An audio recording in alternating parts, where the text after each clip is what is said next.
Welcome to NFL Imperialism. You may have seen this concept floating around YouTube, but I wanted to put my own spin on it by going through every season in the Super Bowl era and hopefully improving upon it. We simply spin a wheel with all the teams' names on it, then spin an arrow to see what direction they will take from their place on the map. Landing on another team's territory will give us that game. For a more thorough breakdown of how imperialism works, be sure to check out the beginning of our initial video of the 1966 season. That is linked down in the description below.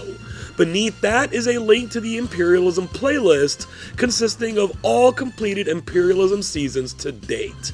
Otherwise, we are ready to start. We've done it. On July 26, 2023, we posted our first imperialism video from the first season of the Super Bowl era in 1966. Now, a little more than 2 years later, we are posting the most recently completed NFL season, 2024. It's been quite a journey. 58 seasons, 1,648 games, and we've still got one season and 31 games left to go. For those who have been on the whole journey, you are awesome beyond words. And rest assured, the imperialism concept isn't quite dead and buried yet. For those who are new, what are you waiting for? There are 58 more of these for your binging pleasure.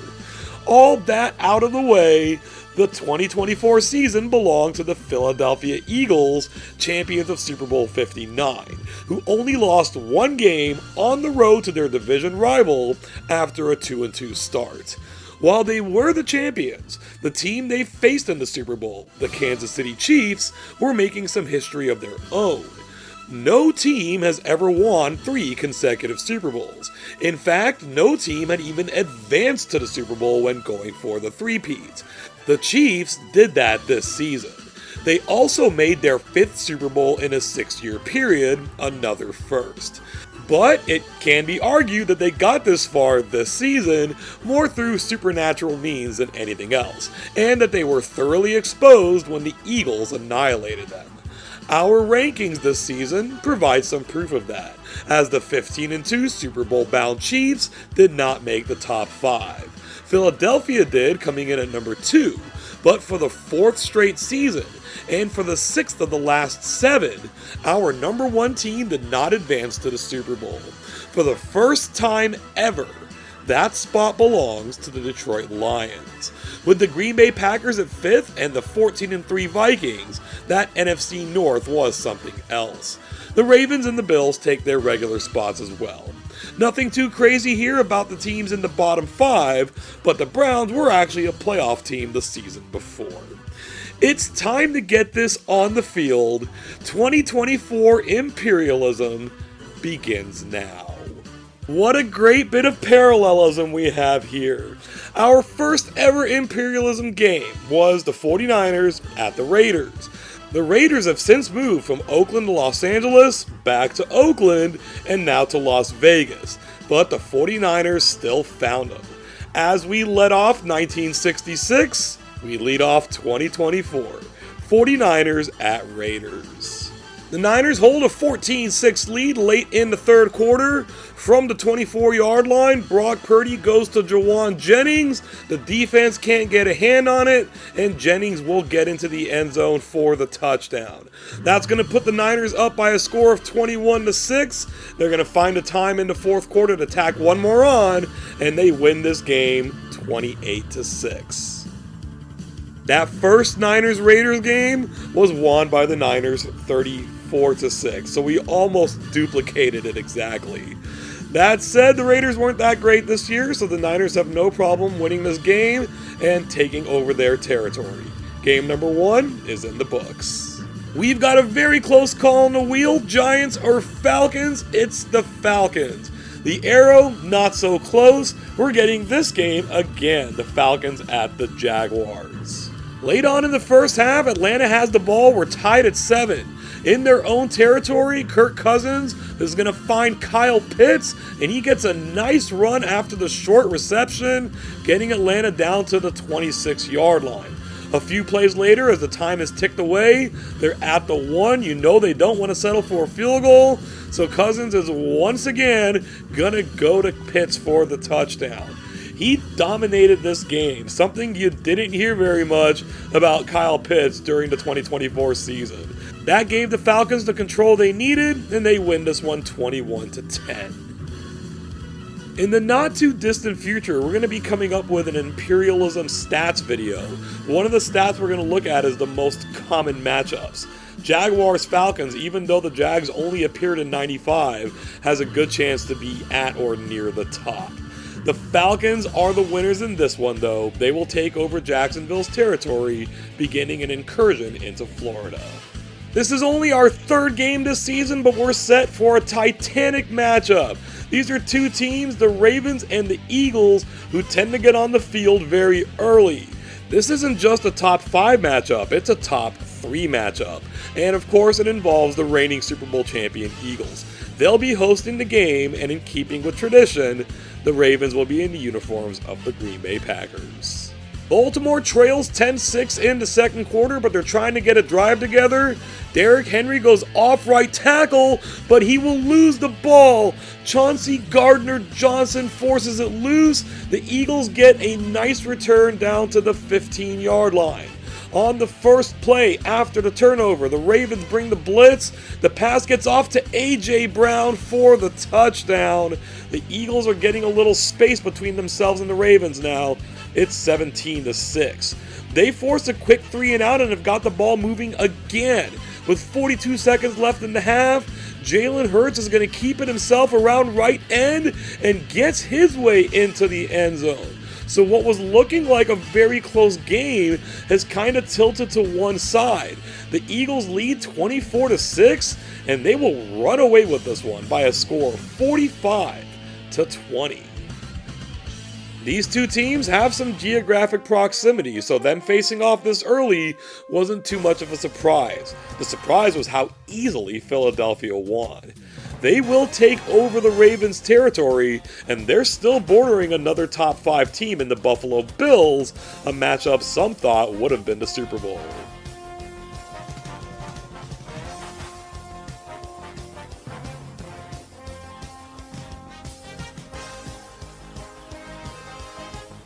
This early in the game, if the Saints want to play, they only have one option, and it seems like they want to play. They're heading to Houston to play the Texans. Houston's going to be in the uniforms of a team that's already been eliminated in case they go deep in the game, so we don't have to change them again. That's going to be the Raiders. Houston's had complete control of this game, already winning in the second quarter. From the 2-yard line, C.J. Stroud finds Nico Collins for the touchdown. That's going to put the Texans up 21-0, and it didn't get any better for the Saints going forward. This was a massacre, with the Texans winning 48-0.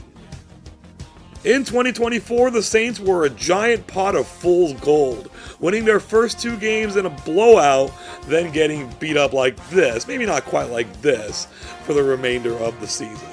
All that said, Houston will take over the Saints' territory, and they're going to be looking to go on a proper imperialism run like they've never had before. Here's something that's never been said in imperialism before. The number 1 ranked Detroit Lions are taking to the field. They're attacking Southwest against the Indianapolis Colts. Indy's already down 14-0 in the second quarter, so they probably need something on this drive. The Lions look like they're bringing the house. Anthony Richardson is going to be going for Kylan Granson, but that ball is snatched out of the air and intercepted. Almost couldn't see what happened. That is first-team All-Pro Kirby Joseph, who was playing near the line. Richardson didn't see him, goes up for the spectacular interception, helping the Lions pile it on in this one. They win it 45-15. That's quite the debut for the Lions, who are looking to redeem themselves for what happened in the real 2024 season. They will take over the Colts' territory, and they're adding another team to their borders. With 5 teams now eliminated, the next wheel spin will land on the Giants, and they're on the march against the Eagles. This is going to be the Eagles' second game this season. if you can count playing the Giants as a game. And it looks like maybe you can't. Already leading 24-0, the Eagles give it to Saquon Barkley. He is getting it done against his former team. They'd mostly been keeping him in check while other members of the Eagles were doing the damage. Saquon's getting his now. This game goes from 31-0 to a 44-7 final. After playing the top 5 Ravens earlier, getting the bottom 5 Giants must have felt pretty good for the Eagles. They will take over their territory, and a potential matchup with the Bills still looms. We're going to give the arrow a break before our next game. The wheel lands on the Dolphins. They're heading to Tampa to face the Buccaneers. Not the best idea for the Dolphins. They already trail 23-3 from the 1-yard line. Bucky Irving runs this in for a Buccaneers touchdown. That is now going to give them a 30-3 lead. The two teams will exchange touchdowns. By the end of it, the Buccaneers win this one 37-10. The Bucs sometimes ran hot and cold during 2024. For this game, we got them hot. They will take over the Dolphins' territory, and they're staring at the Falcons as their potential next opponent. Let's keep the action going. The wheel will land on the LA Chargers. They dip to the southeast, invading the Arizona Cardinals. The Chargers are on the move early, facing a 3rd and 3. The pitch goes out to J.K. Dobbins. He's able to get the first down, but the Cardinals are unable to get to him at all, and Dobbins will run it all the way in for the score. That's going to put the Chargers on the board. They're winning this game 7-0. Now in the second quarter, the Cardinals are starting to get a little drive together. They're just behind midfield. Kyler Murray is going to hang in the pocket, goes deep to Michael Wilson, makes a stupendous diving catch. That's going to lead to a field goal. This game is 7-3 in the third quarter. The Cardinals are forced to punt, but the Chargers get up there and block it. The Cards will fall on it, but it's still Charger ball, and that leads to this touchdown pass to Joshua Palmer. The Chargers defense was one of the better Ds in the league this season, and they're proving it here with a 14-3 lead. But the Cardinals are going to be tough to hold down for a whole 4 quarters. On 2nd and 18 here, they're going to pound James Conner, see if he can pick up some yardage. He certainly does, knocking a few guys down, picking up a big gain inside the 10-yard line. Will Arizona be able to get this into the end zone? On 1st and goal, out of the shotgun, Kyler Murray is going to go to Wilson, makes the catch in the back of the end zone, and the Cardinals have finally breached the end zone. This game is now 14-10. They get the ball back quickly and have gotten into Charger territory, just inside the 30-yard line. They will back up their defense. The Cards change their play, and they're going to continue to pound away with Conner. He goes right through the middle, actually using some moves to pick up these yards. Down at the 5, they've now got it to 3rd and goal inside the 1-yard line. They're going to forego Conner for the time being. That pass to Trey McBride was knocked away. So here we go on 4th and goal from inside the 1. They're throwing again, and it's incomplete. So the Chargers will take over. They're going to need to pick up at least a first down. After a 7-yard gain, they're running the reverse to Quentin Johnston. After dancing in the end zone for a little bit, he's getting out to a very big gain. The Cardinals give chase. They finally get him down. Too little too late on that one. LA is able to run out the clock and hold on to a 14-10 victory. This might be a video game simulation, but you can still see the effects that Jim Harbaugh has on a team. 14-10 is a win. They will take over the Cardinals' territory. We've now eliminated 1/4 of the teams this season.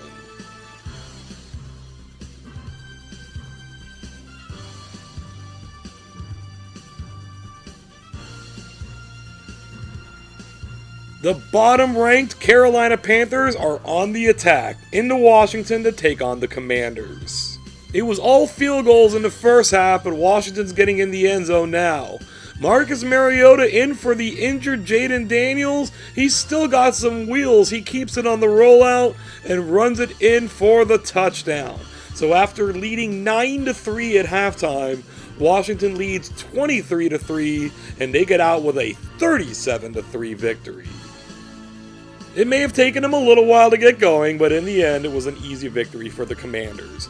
They will take over Carolina's territory, and this is the franchise's first Imperialism victory since 2016. It's rivalry time here in Imperialism. The wheel's just gonna land on the Pittsburgh Steelers, and the arrow takes them northwest into the territory of the Cleveland Browns. Cleveland holds a 14-0 lead late in the first half. With little time left, there's no reason to be hanging out in the end zone. Cameron Hayward gets the safety. That makes it 14-2, and it turns things around for Pittsburgh. They've scored twice to take a 16-14 lead, and in the fourth quarter, Pat Freiermuth is going to tack on one more. That's going to make this a 23-14 game, and we saw bad Jameis Winston earlier, and that's what we got the rest of the game. 23-14 is our final score. Cleveland had every opportunity to replicate their regular season victory at home over the Pittsburgh Steelers, but they couldn't get it done in this one. Pittsburgh will take over their territory, and we've now eliminated 10 teams. We might be getting our big showdown now. This wheel will hit the Buffalo Bills, and they're heading to the southwest, not too far west to hit the Steelers. They're going into Philadelphia to take on the Eagles. Philly's facing an early 3rd and 12 in their own territory. Jalen Hurts drops back, decides to take off. The Bills can't wrap him up, and Hurts is going to run out for a first down. Big lost opportunity there for Buffalo to force the 3-and-out.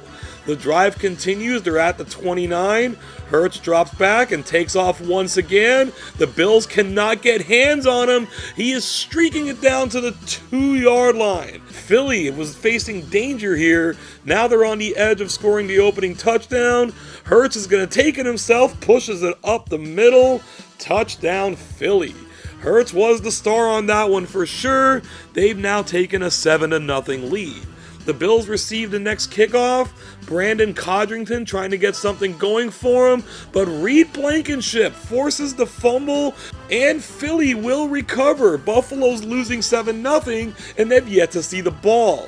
From the 30-yard line, this is a designed keeper for Hurts. The Bills just cannot wrap him, and he takes it down to the 6-yard line. A couple of plays later, gets it in from the 1 again, pushes through the linebacker, scoring the touchdown. Philly's jumped all over Buffalo, 14-0 here. This game went from showdown to showcase. What a nightmare performance by Buffalo. Philly's gonna win this one, 38-6. Buffalo would lose 3 fumbles in this game in total. They also missed 2 first-half field goals. In the meantime, both Jalen Hurts and Saquon Barkley went over 100 yards rushing. This was not the game we expected, but Philadelphia will take it all the same. They will take over the Bills' territory. They've already knocked out 2 top 5 teams and are putting themselves in pretty good position to take down the crown this season.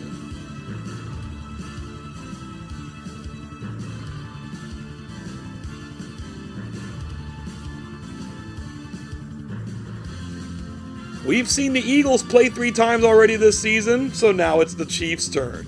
It's the Denver Broncos who are coming to town.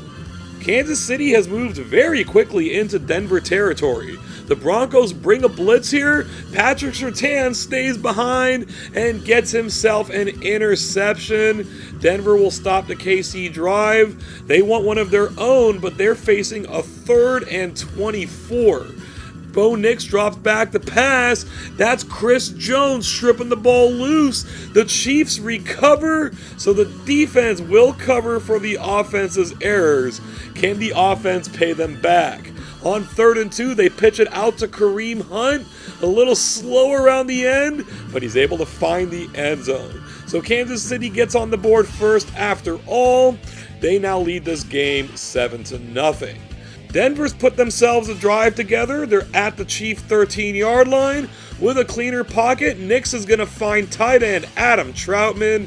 Touchdown Denver, and before the first quarter's over, they've gotten things tied back up at 7 apiece. The Chiefs have once again crossed midfield, facing a 3rd and 9.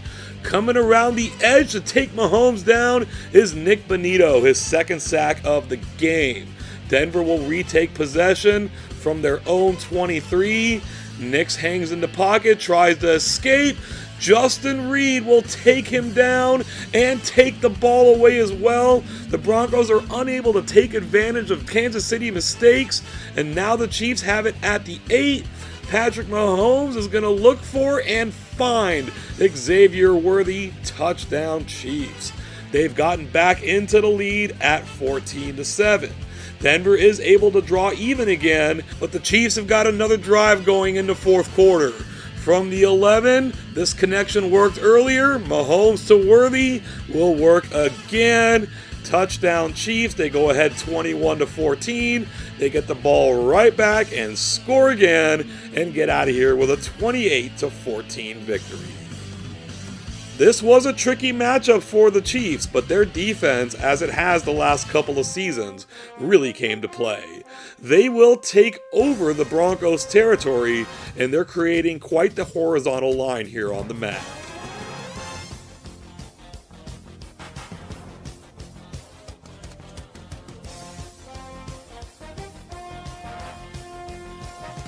The Houston Texans showed out in their first game. They've got a chance to do it again as they travel to the struggling Dallas Cowboys. Houston's going to try to cut into a 7-0 lead late in the first quarter. Their field goal attempt, however, is going to be blocked, so we go to halftime and Dallas still leads 7-0. Now in the third quarter, they're going to be trying their own field goal. From 38 yards out, it looks like the Texans return the favor, blocking that kick as well. So we stay at 7-0. They eventually will go down here.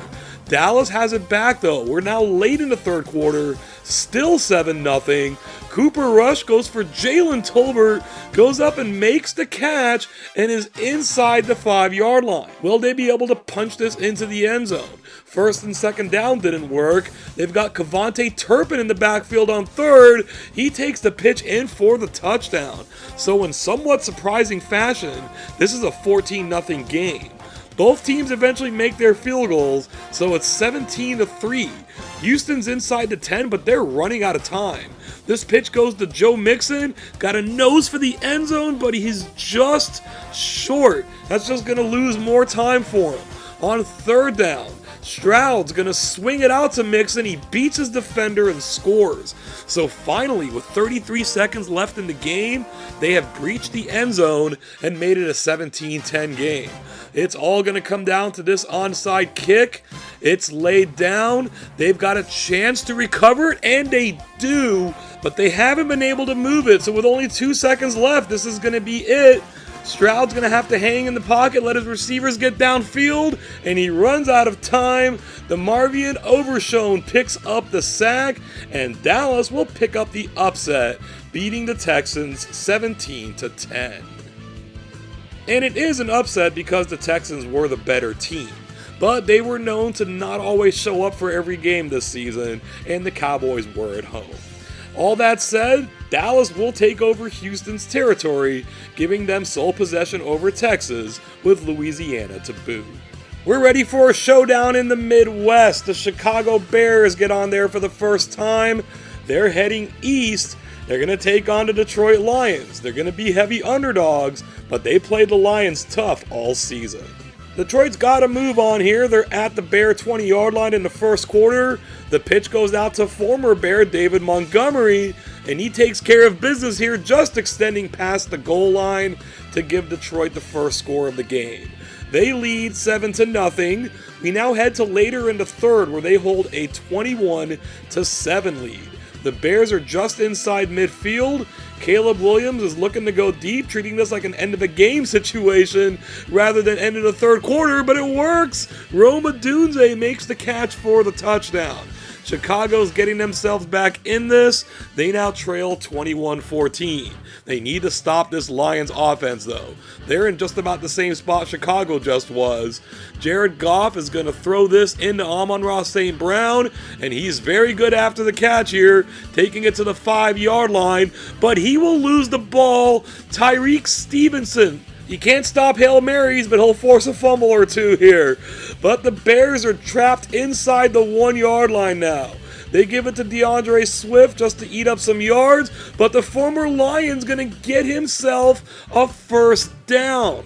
That'll bring new life to the Bears, and they are continuing now just past the 50-yard line. They're keeping it on the ground to Swift, gets around left end, dodges a tackle, drags another, and gets another first down. The Bears are in business here, except that it's 3rd and 20 again. This time they're going to throw. Williams wants the end zone. DJ Moore's there. Too many Lions defending, though. They knock it away. Here we go on 4th and 20. They really want to make sure DJ Moore gets this, so it's a reverse. He's able to kind of get around the edge, but the Lions pursue. They get him down. They faced another tough challenge against Chicago, but the Lions will win it, 21-14. So far, all the big guns are holding their own so long as they're not playing other big guns. We're going to be anticipating those kind of matchups later on. Detroit will take over Chicago's territory, and now they're touching Green Bay, Pittsburgh, Kansas City, and Cincinnati. You know, all 4 of those would love the opportunity. The Northeast still needs some untangling, so the Pittsburgh Steelers are going to go on the march into the territory of their in-state rivals. The Philadelphia Eagles are back on the field. The Steelers have it first at their own 33-yard line. Russell Wilson's going to throw. He's going to throw deep, and Calvin Austin is there for the catch. Stating their intent on this game, they've quickly moved it into the red zone. 1st and goal now from the 8. Wilson will throw again to George Pickens. Touchdown Pittsburgh. They come out swinging, and they take a 7-0 lead. The Philadelphia offense, though, has moved the ball well into Steeler territory. They're at the 22, facing a 3rd and 10. Pittsburgh will blitz, but what a perfect throw up the seam and a perfect catch. That combination would, of course, be Jalen Hurts and A.J. Brown. This game is tied up at 7. Pittsburgh's offense is on the move again, facing 3rd and 7, not 3rd and goal. Wilson drops back, goes to Freiermuth, and this game might just be turning into a shootout. The Steelers lead 14-7. If it's going to be a shootout, Philly's playing its part. They've moved it to the Steeler 40. All sorts of changes on defense. The Eagles themselves shift into a new formation. Out of the shotgun, Jalen Hurts goes deep to Devontae Smith, and whatever Pittsburgh had in mind, it didn't work. We are now once again tied at 14 apiece. The Eagles' defense is going to get a stop, and now they have it at the Pittsburgh 31. They're going to run a draw to Saquon Barkley. You can't forget about him in the backfield. He's able to take this all the way in. It wasn't easy, but he makes it look easy. We're still in the second quarter. This is a 21-14 game, and we still have time in the second quarter. Pittsburgh will try to get something going here. They're at their own 37-yard line. They're going to throw again. They probably want to go deep again. Calvin Austin gets it done inside the 30-yard line. They're going to turn this into a field goal. We enter the second half at 21-17. Pittsburgh have it at their own 9-yard line. The rush comes, and I swear I think the Eagles have more safeties throughout all Imperialism than anybody else. Zach Bond gets that one. They get the free kick. They drive it to the 1-yard line, and then Hurts is going to be throwing this to A.J. Brown, his second touchdown as the quarter expires, getting some separation between themselves and the Steelers. They lead 30-17. But don't tell the Steelers this game's over. They're going to try to mount a drive here from their own 30 on 3rd and 8. Wilson wants to go deep again. Finds Jaylen Warren out of the backfield. He slipped out unnoticed. They're now in Pittsburgh territory. They've driven it even closer. They're 3rd and 10 from the 11. Wilson goes to Pickens. He too will have his second touchdown of the game. For some reason here they go for 2, but they do get it. So it's 30-25. If they didn't get it, they'd be down a full 7 points. But they're being aggressive, and they're showing it here. Onside kick attempt is going to be successful. So Pittsburgh has really got winning on the mind here. They're going to have to convert a 4th and 8 from midfield. Wilson escapes the pocket. He's going to run for it. The sticks are out. He's got it. The drive stays alive. but they go backwards. It's 3rd and 20. The deep passing game's been working. Pickens makes the catch. No sticks necessary. He got the first. They're now in the red zone. 56 seconds remain in the game. They're going to keep it on the ground to Jaylen Warren. He's got some open space, but Philly close it down and get him down at the 6. So they're probably going to have 3 shots at this. 1st and goal, 32 seconds remaining. Wilson throws, and Chauncey Gardner-Johnson is there for the interception. Unnecessary to try such a risky throw on 1st down. It comes back to haunt him. Of course, Wilson throws interceptions in the end zone all the time, doesn't he? The Eagles hold on to win this one with the odd final score of 30-25. Yeah, had to take a shot there. Sorry, not sorry. It was a great game though. Pittsburgh gave it a good fight. It just couldn't hang on for the win. The Eagles will take over their territory, and after opening the game bordering 2 different top 5 teams, they now border another one in the Lions.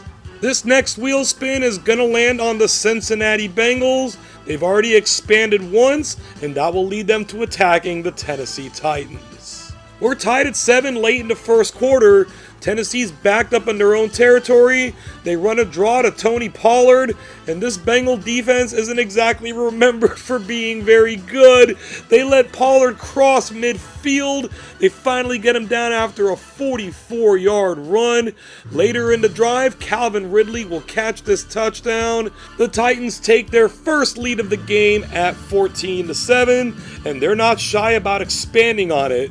It's now 21-7 in the third quarter. They're at the Bengal 31-yard line. Will Levis is looking deep. This is Nick Westbrook-Ikhine diving to make the catch and landing in the end zone. It's now 28-7. The Bengals have pulled one back. We're late in the third quarter. They trail by 14. Joe Burrow looks to the middle of the field to Mike Gesicki. Makes a nice play. Good way to end the quarter as they enter the fourth trying to complete this comeback. They've moved it up to the 11-yard line. It's 2nd and goal. A direct snap to Chase Brown. The Titans look like they were anticipating pass and weren't ready for him to have the ball. So he runs it in for the score, and they've cut the lead down to 28-21. Will they go for the onside kick, or will they kick this away? They're going to kick it away. The defense has been playing better. Julius Chestnut receives this at the 13-yard line. He gets around to special teams, and at this point, the Bengals are better off trying the onside because Chestnut returns this to the 45. But the Titans have gone back to 3rd and 14. A direct snap goes to Tyjae Spears, and he maneuvers his way into the first down. Tennessee's going to kick a field goal here, further complicating Cincinnati's comeback attempts. They're all the way back at their own 21-yard line, but the best way to get back in this game is getting that ball out to Jamar Chase. He makes a nice long gain on this play. They're going to go right back to him. He catches it at the 2. As he continues to fight, he will go down. And on the next play, hey, let's just give it right back to Chase. He will score the touchdown, so just under 40 seconds remain. The Bengals are certainly going to have to go for the onside kick here. They go for 2 and miss, so if they recover, they need a touchdown. This ball is laid down, but Tennessee will recover it, and that's going to give them the chance to run this clock out. They hold off the Bengal comeback and win it 31-27. The Bengals D was playing better in certain portions of this game, yet they still allowed 31 points. That's what makes for a bad defense. The Titans are a bottom 3 team, but they don't care. They're taking over the Bengals territory, and they're sandwiched in between 3 top-flight teams. Good luck to them in their endeavors of moving on. With half the teams now eliminated, we're getting set up for a big matchup here. The Green Bay Packers are heading west. They're going to go to Minnesota to face the Vikings. Minnesota's driven to midfield where they face a 3rd and 1.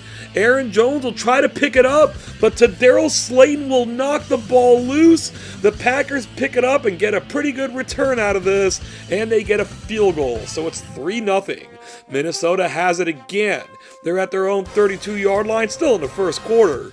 Sam Darnold hangs in the pocket. His pass is intercepted by Xavier McKinney, and the Packers turn that into a field goal as well. 2 takeaways, 2 field goals, a 6-0 lead. From their own 34, Darnold hangs in the pocket, wants to go deep to Justin Jefferson, makes the catch, shakes his defender, but they're able to just catch up to him at the 5. So Minnesota's turned it over twice, and they still have a chance to take the lead here. On 1st and goal, they're going to stay with the pass. Darnold doesn't like his options, tries to take off. Eric Wilson gets the strip sack. The Vikings have turned this ball over 3 times in the first quarter. Green Bay is able to mount a drive from this.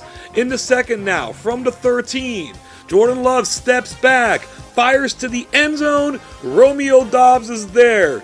The Packers finally convert one of these into a touchdown, and they've taken a 13-0 lead. The Vikings need to hold on to the ball, needless to say. They're at the Packer 19. Both teams make changes. The draw goes to Aaron Jones. He will also fumble his 2nd fumble of the game. Unbelievable. But the Packers can do nothing with this, and Jonathan Grenard will take the punter down for the safety. They move it after the free kick. Just over a minute left in the half. They pitch to receiver Jordan Addison, and he maneuvers his way into the end zone for the touchdown. A train wreck of a first half for the Vikings only results in a 13-9 halftime deficit. We now go to the second half. Minnesota's getting a drive together. It's 3rd down. The receiver screen goes to Justin Jefferson, and that's about what the Vikings need to do in this game. Get it to Jefferson, he'll get it done. Runs it down to the 6-yard line. Can they break in once again? It's 1st and goal. Darnold steps back. Who does he want? He actually wants Aaron Jones this time. Touchdown Minnesota. They're -4 in turnovers, but +3 on the scoreboard. They somehow lead this game. They've got it again, this time at their own 30 in the 4th quarter.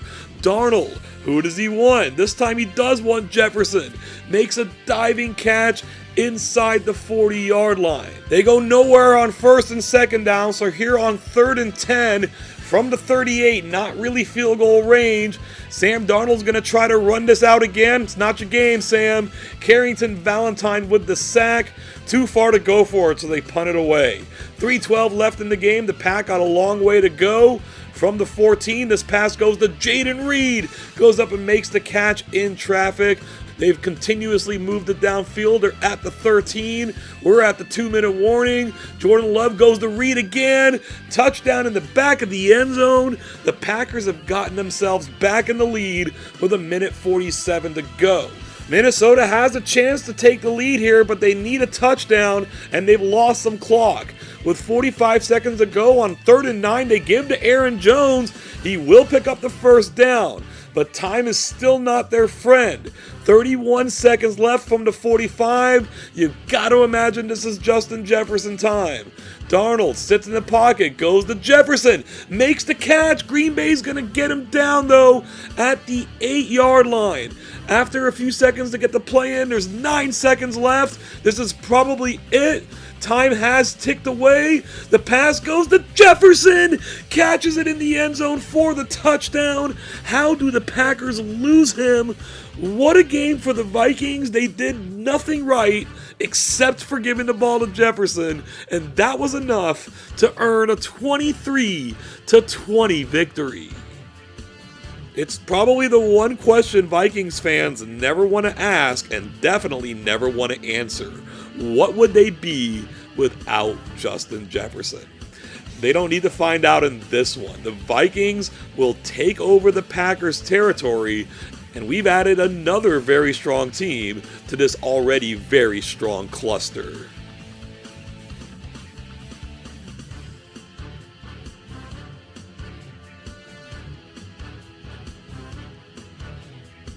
The Chargers are going to catch the southern tip of Nevada, which is currently territory of the 49ers. Both teams have won once already. Who's getting win number 2?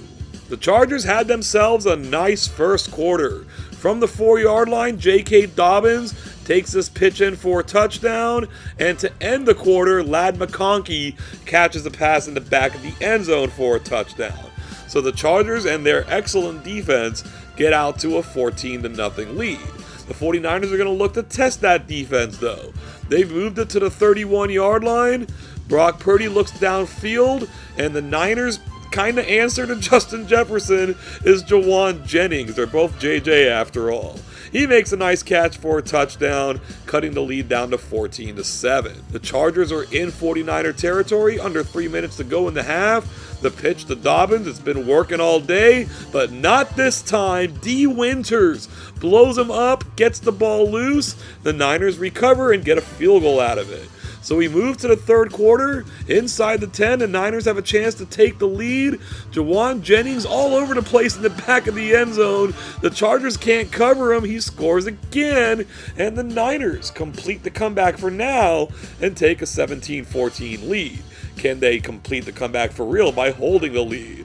The Chargers make it to the 50-yard line. Herbert goes to McConkey, makes a diving catch, loses out on valuable yardage, potentially losing out on a touchdown. It's now 3rd and 19. They are going to throw for it. Herbert's going to go to McConkey, but the Niners defense is there. So Cameron Dicker is going to come out for a 39-yard field goal. This would tie things up, and Dicker is clutch. Makes the kick, tying the game back up at 17.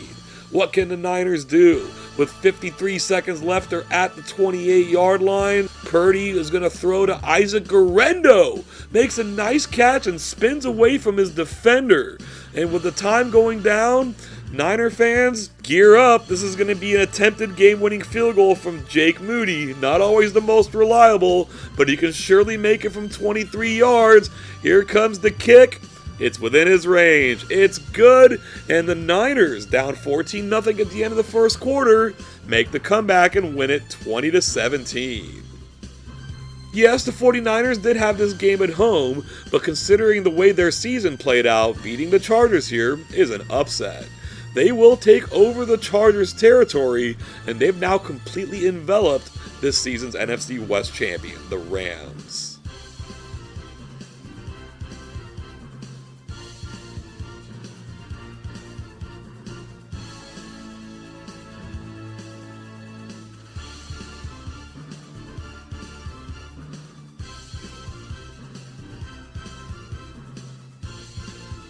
The Patriots were trying to hide again, and they did, but they're not going to make it all the way to the end unless they can win at least this game.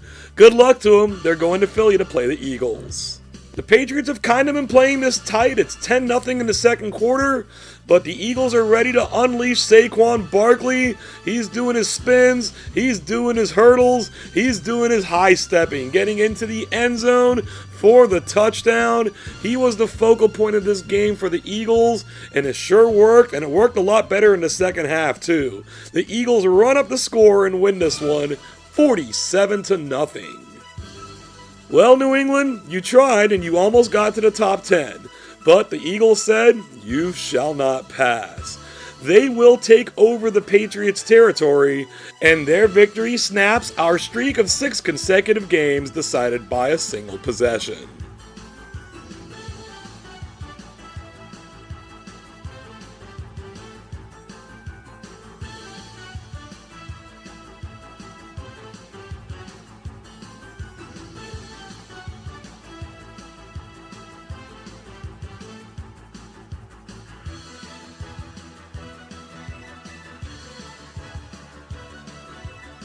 For the second straight season, a long round of expansion ends with the Buccaneers being chosen on the wheel who cannot expand. They're taking to the road to face the Falcons. The Bucs won the NFC South this year from the Falcons, but the Falcons got the season sweep. What's gonna give? This has been a classic call and response game. Every time one team does something, the other team responds. Here's Tampa Bay's latest response. Jalen McMillan catches the touchdown pass from Baker Mayfield, putting them up by a score of 24-20. Now it's going to be the Falcons' turn to respond. They've taken it to their own 46 early in the fourth quarter. Yaya Diaby comes through for the strip sack. The Buccaneers are going to pick it up. That's going to end the call and response. And on top of that, Logan Hall takes this all the way in for the touchdown. By being the first team in this game to score consecutively, the Bucs are able to take control, and they get out with a 38-26 victory. Like we said, during the real 2024 season, the Buccaneers could not beat Atlanta. They make up for it here in Imperialism. They will take over the Falcons' territory, and we've now eliminated 20 teams.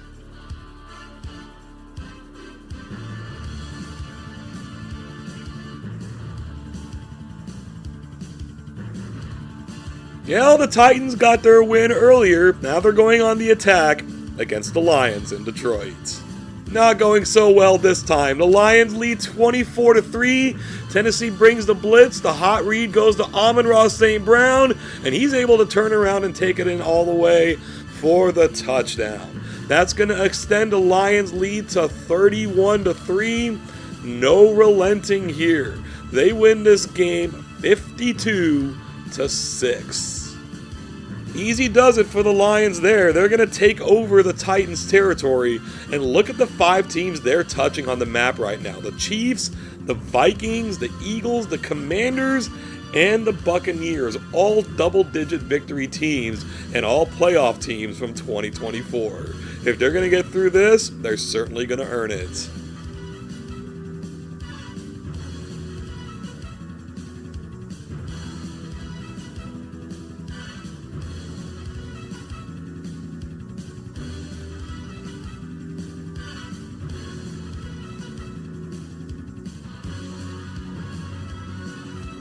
The New York Jets are finally set to take the field. They made their expansion into Delaware, but there's nowhere else to go now. They've got to go to Philly and play the Eagles. The Eagles are in control here, but a touchdown would probably put it away. Up by 11 in the third, Jalen Hurts is going to find Dallas Goedert, just about the forgotten man in this offense, but this is his second touchdown of the game. The Eagles get out to a 28-10 lead. The game got kind of out of hand from this point, but Philly never lost control, and they wind up winning it 56-30. And that kind of score is quite reminiscent of a college football game. The Eagles will take over the Jets' territory. We're down to just 10 teams remaining. No expansion this time, straight to the field we go. The 49ers are on the attack. They're heading to Seattle to face their rivals, the Seahawks. The Niners trail 7-0 in the second quarter, but they're just inside Seattle territory. Brock Purdy throws to who he thinks is an open man, but Julian Love streaks in to make his second interception of the game. The first one led to a touchdown. The second one might as well. Jackson Smith-Njigba makes the catch. The Niners cannot corral him, and he gets all the way in for the score. Seattle now leads this game 14-0, and it completely got away from the 49ers as they tried to get back into it. They wind up losing badly, 45-9. The Seahawks apparently didn't take too kindly to being invaded there. They will take over the 49ers territory, and with 9 teams now remaining, the only one who haven't played yet are the Rams. And their territory size relative to the rest of the map might make it hard to invade them. So for them to get on the field, they might have to do the attacking. It's time to decide the final team standing in the NFC North. The Minnesota Vikings attack to the south. That's the territory of the Detroit Lions. These two teams combined to win 29 games this season. Who's going to win this one? The Vikings have put a drive together here in the first quarter. From the Detroit 21, Sam Darnold wants Justin Jefferson. He gets into the end zone for the touchdown. The Vikings have jumped out to a 7-0 lead, but they lose grip of this game quickly. The Lions now have a 21-10 lead in the fourth quarter. The reverse here is going to go to Jamison Williams. He is all speed, but he's able to make a move to get into the end zone. The Lions have taken this game by the scruff of the neck. They lead at 28-10, and they shut down any and all comeback attempts by the Vikings. 28-10 is going to be our final score. The Vikings only lost 4 games all season in 2024, playoffs included, and they were against 2 different teams, the Rams and the Lions. They've lost to the Lions again. Detroit will take over their territory. Now, this was the case even before this game, but every single team remaining on this map not only had a winning record, but had 10 wins during the 2024 season. The only exception is the Dallas Cowboys, and they carry the name power. So every matchup going forward for the rest of this season is going to be a heavyweight one. Let's see how these final 8 teams sort out Imperialism. That sorting process begins right now. The wheel lands on the Dallas Cowboys. They had 2 choices to attack, and they took the slightly bigger option. They're heading to Seattle to face the Seahawks. Dallas got off to a hot start in this one, but Seattle now leads by 8 in the 4th quarter. Geno Smith's going to find Jackson Smith and Jigba, makes a diving catch in the end zone and survives the hit. Touchdown Seattle. That extends their lead to 31-16. They would tack on one more field goal, and after a rough first quarter, they win this one handily, 34-16. Dallas was the one team on this map without 10 wins this season, so it's not so surprising that they're the first ones out. The Seahawks will take over their territory. They do have the largest piece of land, but they're only connecting with 3 different teams, so it's no guarantee they're going to be seeing the field a lot as we get toward the end. Well, the Chiefs heard us and said nuts to that. They're chosen on the wheel, and they're heading straight into Seahawk territory. Let's see if they can go to Seattle and get this win. So far in the 3rd quarter, they're up 13-7, but Seattle's going to look to mount a drive here. Geno Smith's going to decide to try Trent McDuffie. Bad idea. He makes the interception. DK Metcalf does take him straight down, but the Chiefs are going to have a chance on offense now to take advantage. From the 28-yard line, Patrick Mahomes is having a picnic in the backfield, goes to DeAndre Hopkins, makes the diving touchdown catch. The Seahawks got one in the last game. They give one up in this game. That makes it 20-7. The Chiefs defense clamps down. They add a 3rd field goal in the 4th quarter and win this one 23-7.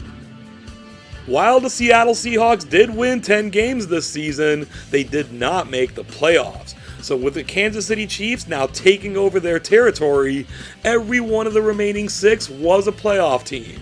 In fact, all of them made it to the final 8, except for the Tampa Bay Buccaneers, and that's only because they lost to the Commanders. No matter who wins this Imperialism, we are getting a worthy champion.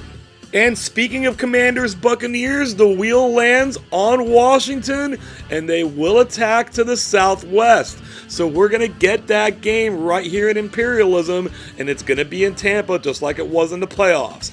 Can the Commanders go in there and beat them for a second time? In almost no time at all, the Commanders are in the Buccaneer red zone.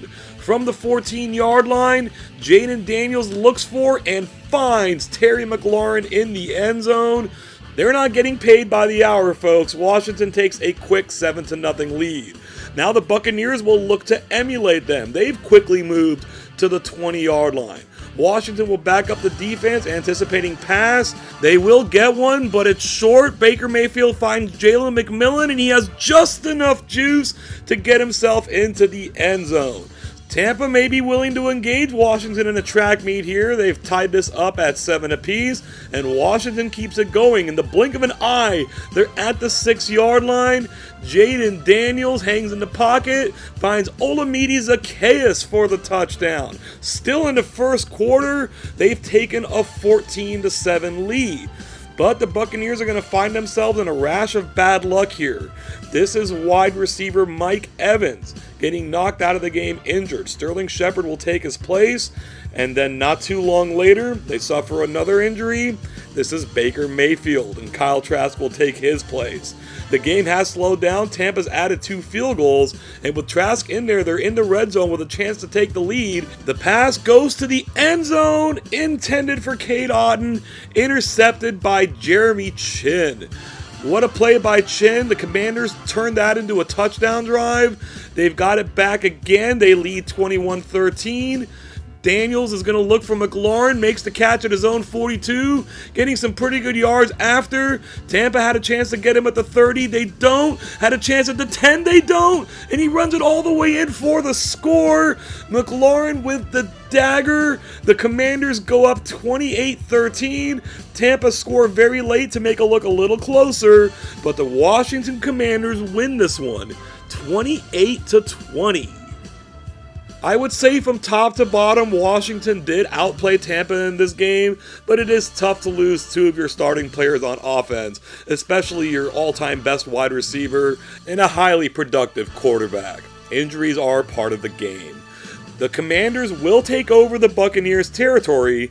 Every team on the map now has played in and won multiple games, except for the Rams. Could it be possible that we get a team in the Imperialism Championship game in back-to-back years without having to play once? The answer to that question is no. The Rams are chosen on the wheel, they're coming out of hiding, and they're on the attack. They're taking on the Kansas City Chiefs. The Rams have a 14-0 second quarter lead, and they're forcing a punt out of the Chiefs, but they're not going to let him get it off. They've blocked it. Braden Fisk will pick it up and run it down to the 17-yard line. The Rams have now moved it to the 9. Off the play action, Matthew Stafford goes to Cooper Kupp. Touchdown Rams. They have stunned the crowd at Arrowhead to take a 21-0 lead. They actually led this game in the third quarter 34-0 before the Chiefs went bananas, scoring 28 points without a single extra point. The Rams win this one 44-28. The Chiefs do have an exceptional defense, but the Rams lined up 5 different Kurt Hennings on their offensive line. That is to say, everybody earned the moniker of Mr. Perfect. What a performance by the Rams. They will take over the Chiefs' territory, and we've now reached a scintillating Final Four.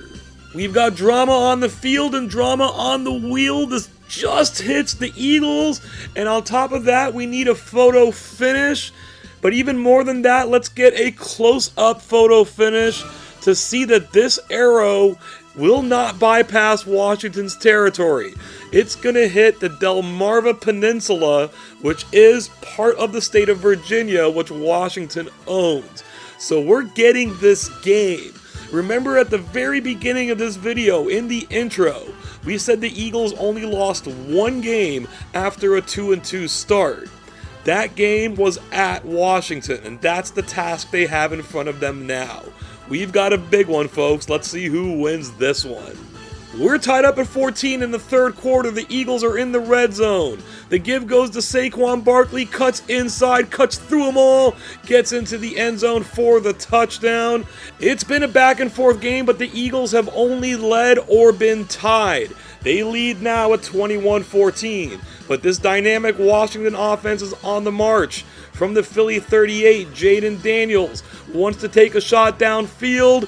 Olamide Zaccheaus makes the catch, gets it down to the 6-yard line. Prime scoring position here, and Terry McLaurin will clean it up. This is actually the first touchdown pass of the game for Washington. Austin Eckler ran in the first 2, and we're tied once again at 21. Here comes Philly. They're at the Washington 15, but it's 3rd and 12. Both teams make changes. They're going to give it to Saquon Barkley. He's got an eye on the first down, but Washington stops him just short. And Philly is going to settle for a field goal. That's not the 2024 Eagles we know, but this is from 23 yards out. Jake Elliott's on the bottom hash, but he's still able to put it through, and the Eagles retake the lead at 24-21.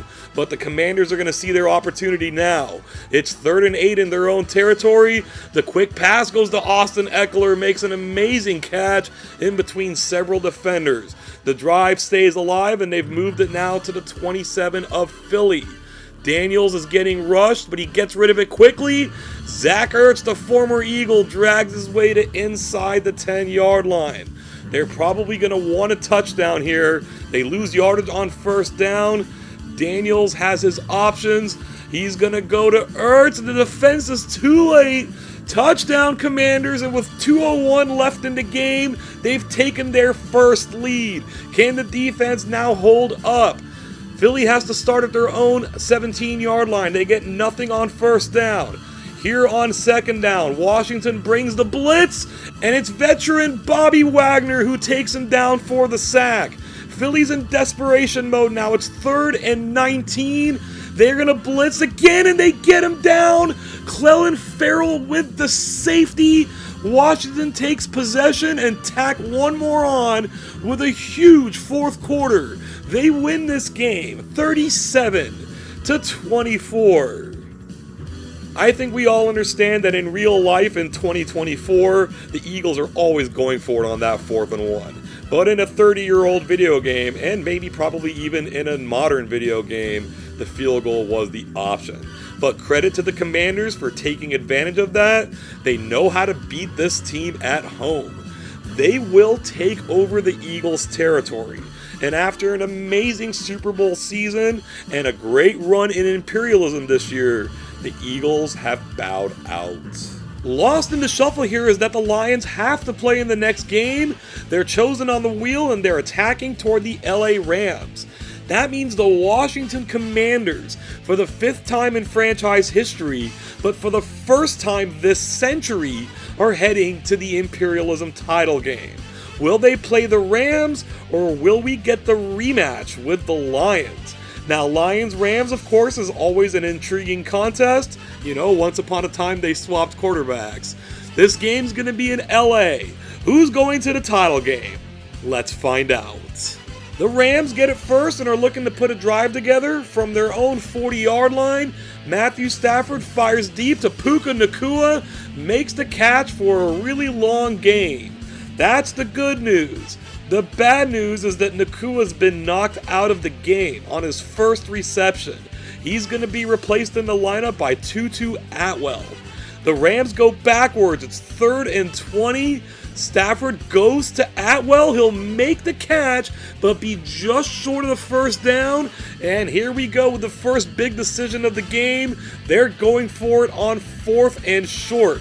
They're at the 15-yard line. Stafford's going to look for Atwell, and that's a touchdown. The Rams are rewarded for their calculated aggression, and of all people, Tutu Atwell gets them on the board first. They lead 7-0. The Lions have quite an offense, though. They've made it to midfield.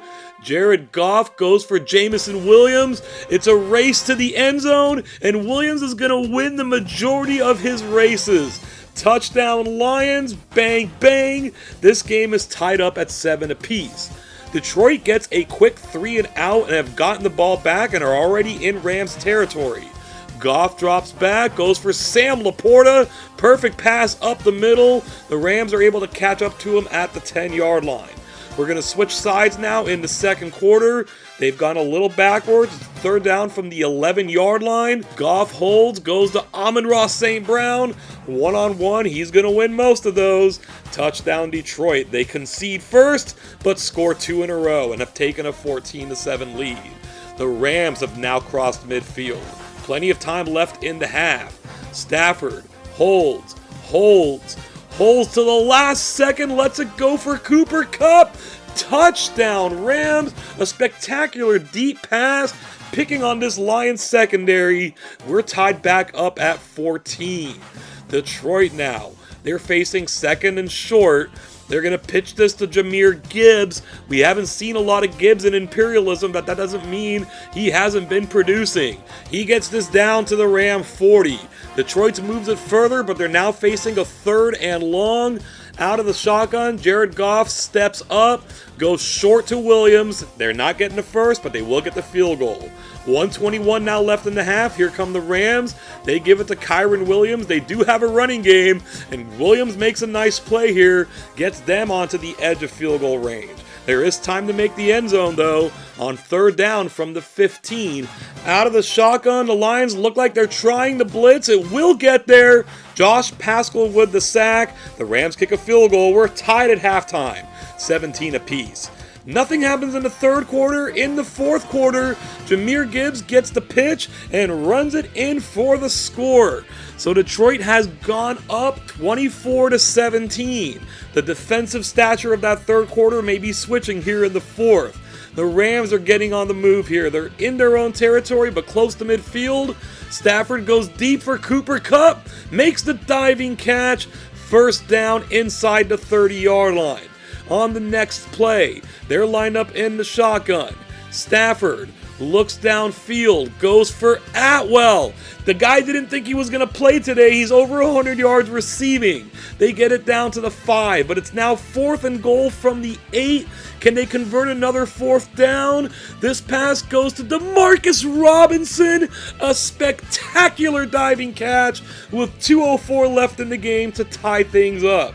But that's plenty of time for Detroit. They're starting out at their own 34-yard line.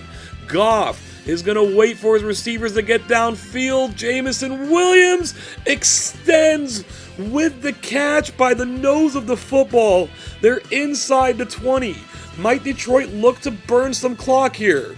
The pitch goes out to Jahmyr Gibbs, and he's having none of that. He'll take it in for his second touchdown of the quarter. So with 1:16 now remaining, they've taken the lead. That will be enough time for the Rams if they can get a couple of shots downfield, and we've seen they can do that. From their own 22, Stafford's gonna wait. He goes to Atwell. Another spectacular play by Tutu. He gets it to the 36-yard line. They're in range now. They've gotten it to the 18. This might be the last play. Stafford looks for Cooper Kupp. It's knocked away. The clock expires, and Detroit will hold on and win this game 31-24. What an effort there by the Rams. One of those teams had to lose that game, and unfortunately for LA, it was them. That will now catapult the Detroit Lions into the Imperialism Championship game against the Washington Commanders. This, of course, is a rematch of their back-and-forth game in the divisional round where the number 1 seeded Lions went one and done. Can they get their revenge and redeem themselves as Imperialism champions? Or will the Commanders complete what they couldn't after they beat the Lions? This has all the potential to be an all-time classic in what is currently going to be our final Imperialism Championship game. Let's spin this wheel and find out who's going where. As the wheel slows down, it will land on the Detroit Lions, sending them on the road to Washington. That might actually be to their benefit. That playoff loss to the Commanders came at home, as did their only 2 regular season losses, so they were undefeated on the road. Of course, Washington can defend the homeland, as they showed against the Eagles. Detroit is making only their 3rd ever appearance in the title game, their first since 1980 when they got their only ever win. Washington is 4 for 4 in the title game, the most ever wins without ever taking a loss. This is their first appearance since 1999. The time for talk is done. It's now time to get on the field. The 2024 Imperialism title game begins now. The Lions open the game with a defensive stop. They've got it at their own 40-yard line. Jared Goff looks like he wants to go deep, but he holds it too long, and Jerzon Newton gets in for the sack. Got to put that one on Goff, not the O-line. Now Washington has it. They're at their own 39. Jaden Daniels looks downfield for Olamide Zaccheaus, makes the catch, and for the first time, they've crossed midfield.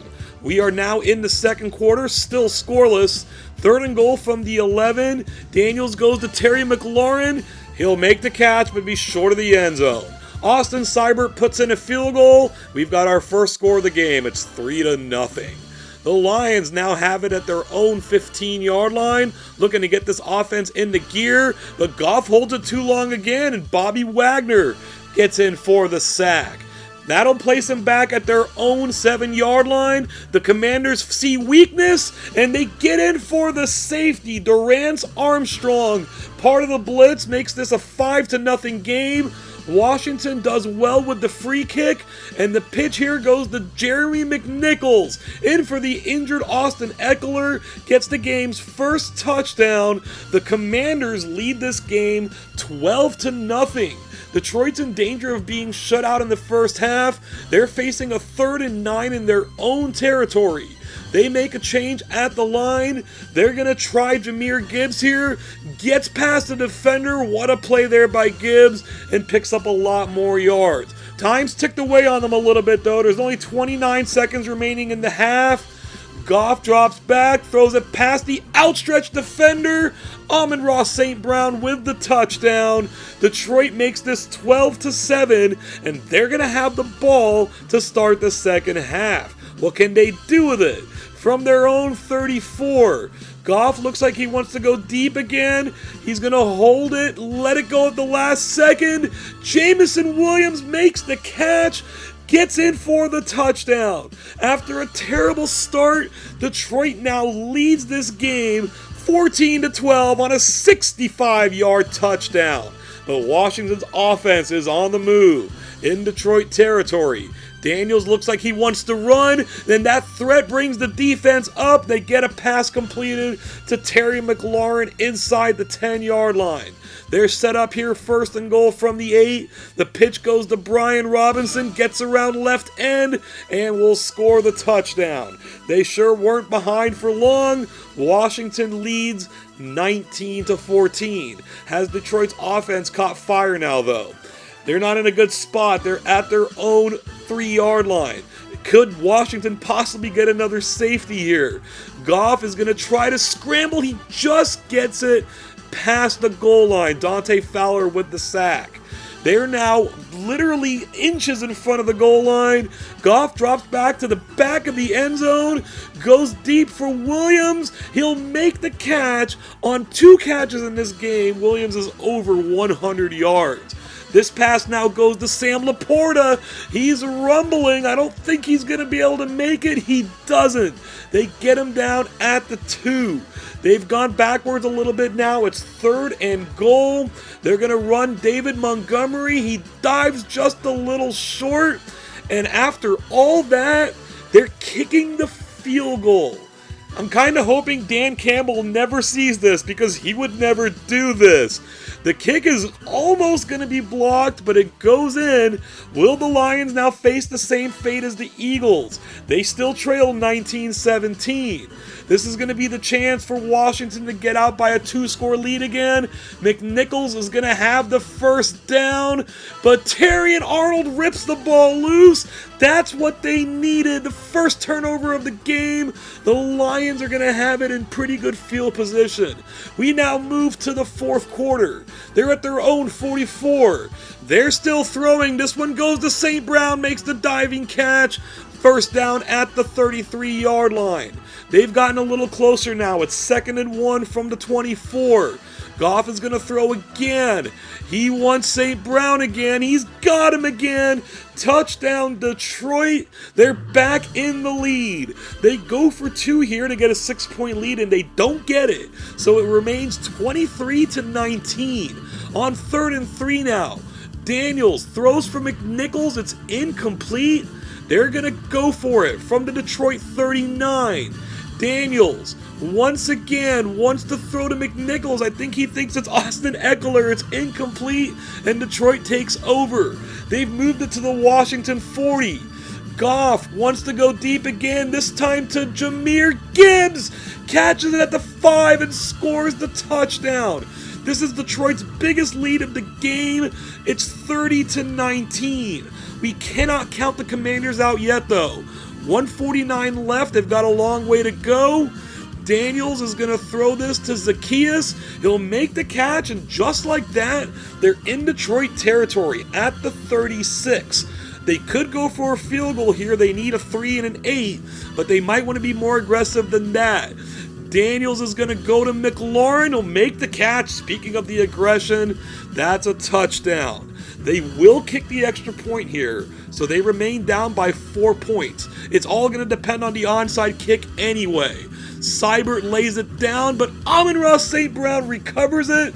Detroit rubs some salt in the wound with another touchdown, and an explosive second half gives them the 37-26 victory.